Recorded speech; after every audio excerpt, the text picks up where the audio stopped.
Guys, ito, ngayon lang kumakain si mami ng hapunan kasi kaalis-alis lang ng mga tita ko. Ayan. Kain po. Ayan, kain.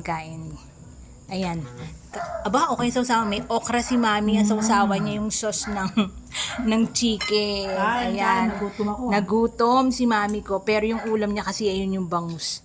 Ayan.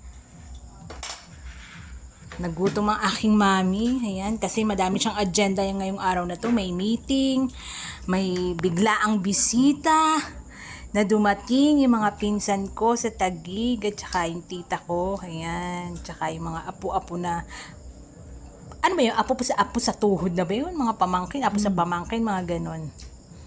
Yan. So, nagutom siya. Kaya ngayon lang siya kakain. Steam na okra yan. Yan ang Para sa kinakain niya. cholesterol. Para sa cholesterol daw niya. Kasi mataas ng konti ang cholesterol ng mami ko. Kaya kailangan mga healthy foods yung kinakain. Ayan.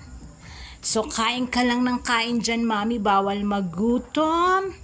Kaya kailangan kumain ka ng Kamay. marami. At saka nakakamay. Mas masarap daw nga kasing kumain kapag nakakamay. So, yun guys. Ang mga mami nyo din ba ay ganyan? Yan. Bye-bye!